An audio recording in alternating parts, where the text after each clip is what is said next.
As part of my efforts to raise awareness of the issues around living with mental illness, I volunteer for an organization called MEACT. And we did something special the other day. We went out to a bunch of businesses in one day. I don't know how many. I went to three myself to talk about stigma. And what I wanted to do is I wanted to discuss today some of the questions that were asked on that day by people that don't necessarily have a mental illness, but are trying to understand what it's like to live with mental illness. So, what is stigma? How does it show up? And how do you deal with it? That's what we're going to talk about on STP today. Welcome to Shattered the Podcast. Sharing the lived experience of mental illness on A father, a mother. A family. Let's go. Let's go. Let's go. Let's go. So the organisation I volunteer with, MEACT, Mental Illness Education ACT, we went out the other day and we did a Stigma Buster Day, where we just went out to a number of workplaces and discussed stigma. They got the volunteer educators, the VEs, people like myself, to go into the business and share our story. It was a massively successful day, but it was an important one because of that S word. Stigma. It's a big word in the mental health space. It defines a number of things, but it basically, to my mind, it comes down to lack of understanding. Okay? I've said it before, I'll say it again. If you don't understand something, there's no way that you can address it or fix it or help promote it. So, today, let's understand stigma. All right. I was going to pull out a dictionary, but I'm not going to do that because I want this to be less formal than a dictionary type conversation. So, stigma to me is any ill feeling that you have against anyone for any reason. Yes, it can be racism. Yes, it can be bigotry. It can be homophobia. It can be heterophobia. I don't even know if that's a thing. But stigma is when you decide that because of a person's attribute, they are less than. They are not deserving of your respect. They are not as important as you, and or their opinions are invalidated because of whatever it is that they're living with. Now, we saw a stigma in the disability world all the time. But then a lot of the time, because I'd be with clients out in the streets, we took a kid to McDonald's once. And this kid loves McDonald's, but also gets kicked out of McDonald's all the time. So taking them into a McDonald's was always a risky proposition. Notwithstanding, this day we'd done all our preparation. We thought we'd done everything okay. I turned my back on the client for one moment, expecting my colleague to be there and support this client. They weren't there. Person went over to somebody's table and just grabbed their chips. Just a random stranger just grabbed the chips off their thing. Now, there was two people sitting at this table. There was a man and there was a woman. And the man did his block. How dare you? What are you doing? The woman kind of realized that something was going on. I went over to them. I offered to buy them more chips. We did. We actually went to the manager, and the manager actually came out with an ice cream for both of them to thank them for their patience. But when I explained the situation, and it's hard to do in that kind of arena because I need to protect my client. I need to protect them from you. So once we got them back in the bus and I went and spoke to the people and just explained that no malice was meant, no malice was intended. It was an accident. And if anybody was at fault, it was mine. I was the senior staff member on that day, and it was my fault. It's not the fault of the client. She didn't know what she was doing. She had no concept. She just saw chips and she wanted chips. She was fully autistic. So that was the sum total of the communication in her head. And if she doesn't have chips in her hand, she's not getting chips. So she sees chips, she gets chips. It's as simple as that. The woman was great. The man, though, said, well, if you knew that was going to be an issue, you should never have brought her in here. This man had a stigma against this person. They now were going to judge an entire group of people on the action of this one person. And I knew at that minute that this guy was never going to let go of this story. This is going to be a story that 20 years later he's talking about how these disabled kids came in and one of them grabbed my chips and this stuff didn't care, and they need to be in homes and locked up, and it's just stigma. And that's what we have with mental illness, is when something has happened or we've seen something or we've been educated in a way to believe that someone is less than. You can talk about it in racism. When you are looking back at the history of racism, it isn't bounded by color of skin. I was speaking to an Aboriginal person a couple of weeks ago, an Indigenous Australian, and they were talking about all the horrible things that happened to them, to their culture in the 1800s. And I happened to mention a couple of things that happened in Ireland that the British did to the Irish. And they were, it's completely different.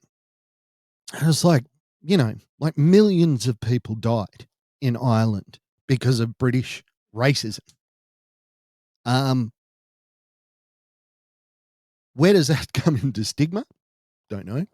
No, I do actually. Where that comes into stigma is this idea that the people in the early 1900s that believed that Ireland was a possession of Britain for a good reason, because the Irish were lazy, they were hopeless, and they needed a parent. This is stigma in a nutshell. With a person with a mental illness, stigma is what you make it. So, if you've seen a lot of movies, particularly slasher movies from the 80s, you know that the bad guy is the guy with the mental illness. It's the guy with schizophrenia. It's that S word that people bring out, that this horrible schizophrenia.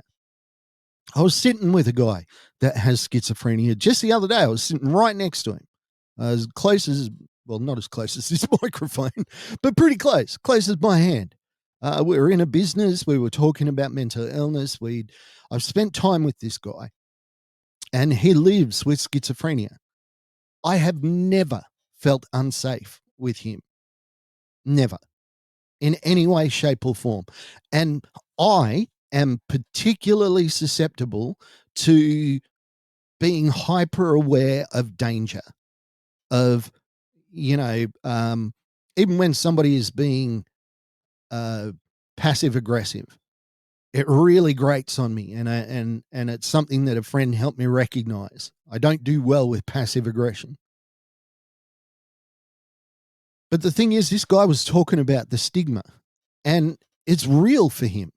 He can't tell people that he has schizophrenia because people all of a sudden start to go places like, well, if I had a baby, I would never let him hold it. I would never let this guy look after my house. I would never let this guy drive my car because he has schizophrenia. Now, I talk about my PTSD, and a lot of people have this kind of assumption that PTSD is the go-to mental illness that people kind of rush into. And yes, some PTSD is slight and it's manageable and it's in fact curable. People will learn to live without succumbing to the symptoms of their PTSD. But PTSD is a gamut. It's not a description of one little disorder. That's why complex PTSD is starting to be understood. Because when I say I have PTSD, people go, oh, you get sad, you get depressed. It's like, no, I get massively depressed, massively anxious, to the point where both of them are clinical, where if I don't have medication, I cannot manage my symptoms. I can't. It's out of my control. So I don't suffer as much stigma as a person with schizophrenia does. However, in my workplaces, it has been to my advantage to not tell anyone that I have a mental illness, because I've seen how other people are treated. I've watched how other people have been treated. And it's kind of funny when you have a mental illness and people don't know that you have one and people talk about it. You kind of get an understanding that these people really don't know what they're talking about. In some of my psychotic episodes, I have appeared dangerous. I've been violent, but I've never hurt anyone except myself. And yet, there's people that have seen parts of my mental illness that they haven't understood, they haven't had the context, and they have decided that I am a dangerous person. And then doubly so when I say that I have a mental illness, because then it's like, well, it's not under your control, so clearly you're dangerous. Stigma for me comes down to this thing of lack of understanding. People just don't get it. They don't understand what it's like to be so depressed that you can't stand up, to have so little hope that getting off the floor seems impossible.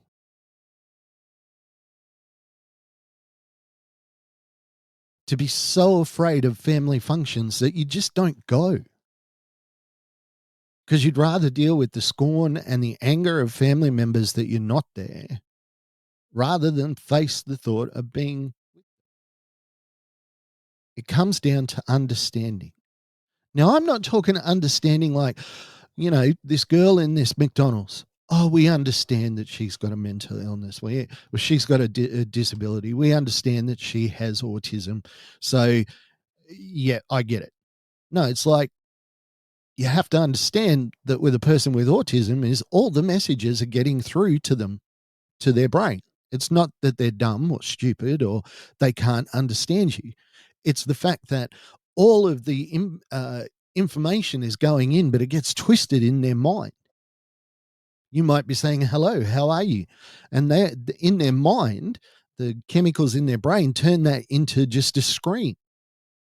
So you'll be talking to them and they'll be flinching back from you.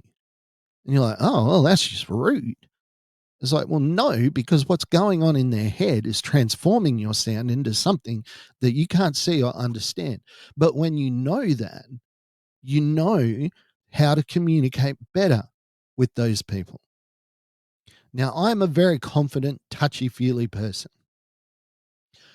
I've learnt, though, I don't give hugs. I'm not a hugger. It's not that I don't like hugs, because I love hugs. I love giving hugs. I love receiving hugs. But I've just learned that for some people, a hug is a very intimidating thing. So if I'm going to hug someone, I let them initiate it. And then if they initiate it, I'm all in. I want the hug.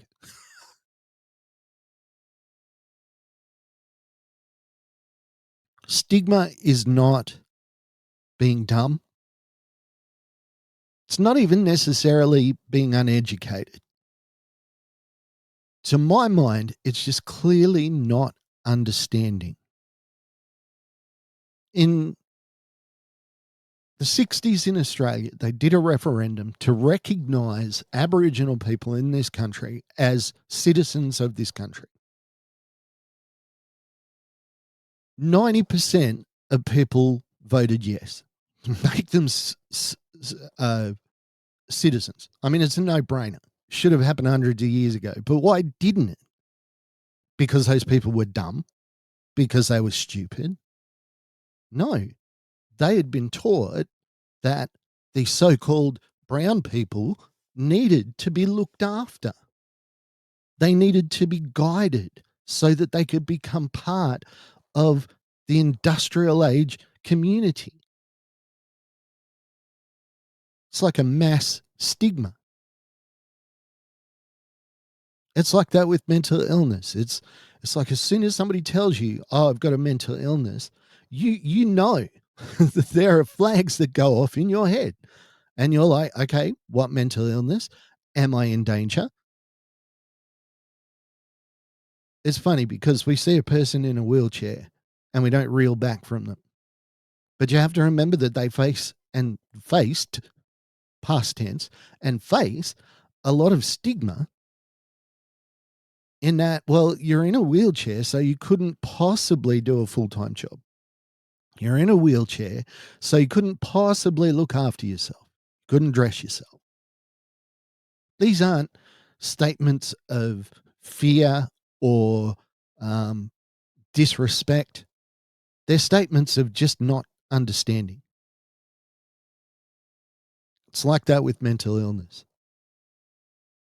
Now, I've had an experience, and you know this, I've talked about it on the podcast before during the pandemic when I couldn't wear a mask, just physically or mentally wasn't able to. It just brought on panic attacks because I felt like I was being choked.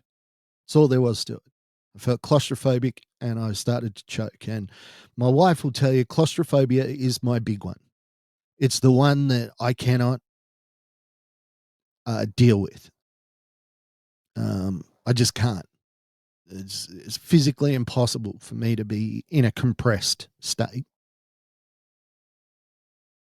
Uh, an example is I've never been able to sleep in a sleeping bag with the zipper closed. That's how claustrophobic I am. Yeah.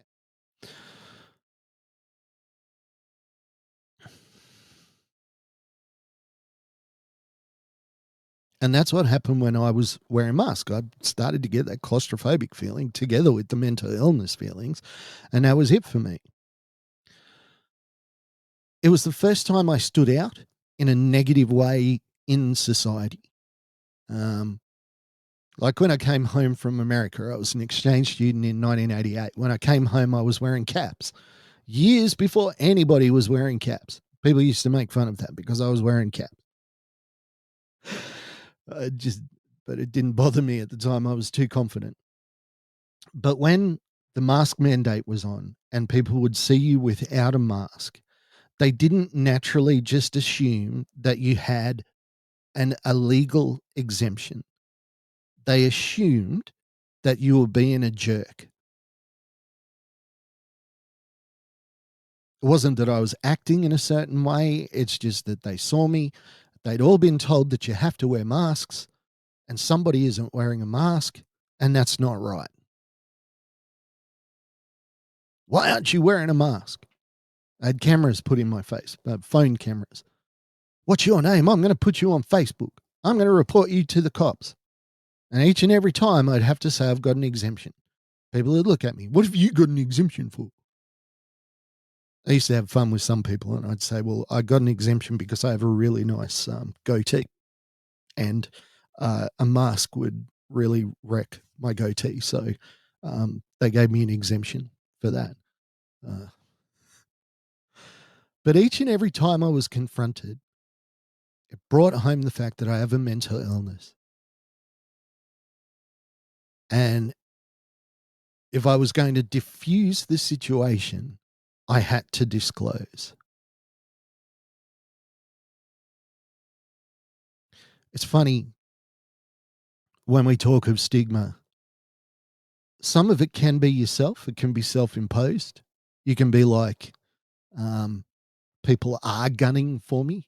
Maybe I have a different haircut. I mean, I've always had long hair and been unshaven. It's just been me from as long as I can remember.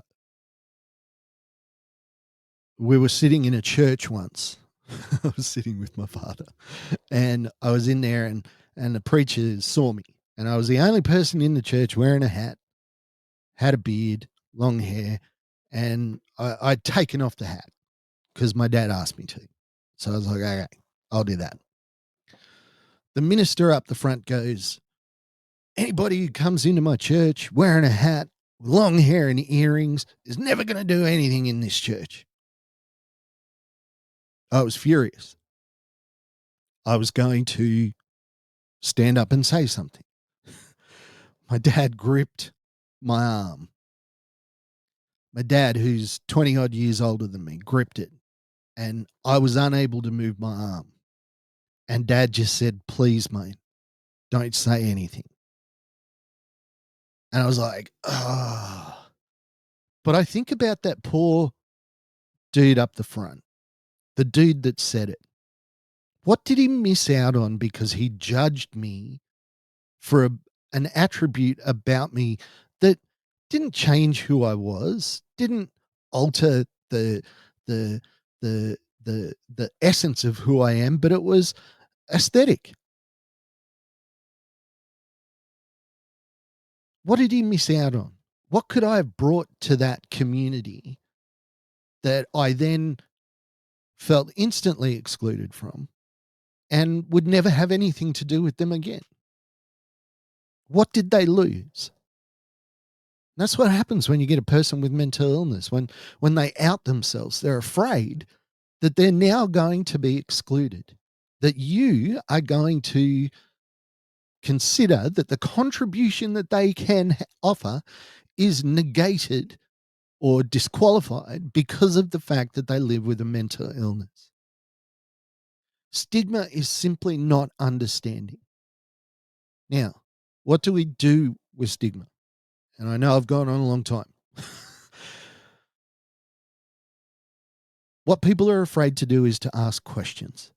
Anytime anybody sat down with me and said, Mark, I know that you've got PTSD. I'm trying to understand it a little bit better. It hasn't made me upset. It hasn't driven me to panic attacks. In fact, it's made me happy because somebody is trying to understand. They're trying to see past their own prejudices, their own stigma to find out who I actually am. And that's an exciting thing. Ask questions. Don't assume. Oh, my friend's got schizophrenia, so he would never, ever come to a party. Well, that might be true. But have you asked him or her? Have you had a chat to him? Have you said, I want to invite you to this thing, but I know it's going to be tough for you. How could we make this happen? First off, do you want to come? Most times the answer is yes. Deep down, bottom of my heart, I want to come. Okay, well, how can we make it so that it's comfortable for you? All right, the grand entrance through the front door, never a good idea. Having an escape route. Okay, come to the party, sit out in the backyard, right next to the back gate. As soon as you feel uncomfortable, hoof it. That's how we get past stigma. Asking people, educating ourselves, and learning. If you've suffered stigma, I understand. I really do. I've lost jobs over my mental illness. Our job, as I see it, is not to become bitter and not to become a victim. I lost a job that I'd loved, a job that I was essentially destroying my mental health for because I loved it so much. I was pushing beyond my mental capacity to do this job because I loved it so much. And I lost that job in a horrible, horrible way. And I'm still feeling the effects of it 2 years later. People that were good friends of mine that I've talked to have just talked about how they heard that my behavior was so shocking and unbelievable because people saw aspects of my mental illness. They didn't understand it. They didn't discuss it with me, and they made a decision. They stigmatized me for something that they'd seen, a 2-3 second behavior. I understand. But our job, And I'm not even saying you need to forgive them. I do believe that you do, because unforgiveness is like taking poison and hoping that the other person dies. It's only hurting yourself. And forgiveness doesn't mean going to somebody and saying, I forgive you. You can forgive somebody in your heart and never speak to them ever again. You can forgive somebody in your heart and never speak to them and still see them every day. But in your heart, you know that you aren't carrying that anger and that bitterness, because it's tearing you up. As much as you hate them, as much as you are angry at them, your anger is doing nothing to them. It's not hurting them in any way. It's not keeping them awake. Stigma is real, and we need to move beyond it. That's it. Listening to this podcast proves that you want to understand stigma, and that's a good thing. Hey, I want to thank you for listening to Shattered the podcast today. Have a great week. I'll speak to you again next week. Bye for now. Bye-bye. Thank you for listening to Shattered the podcast. I'd like to thank our producer, Meredith Brosnan, our executive producer, Torian Lau, and the band Adelaide for allowing us to use their song as our theme. Go to shatteredthepodcast.com for more information.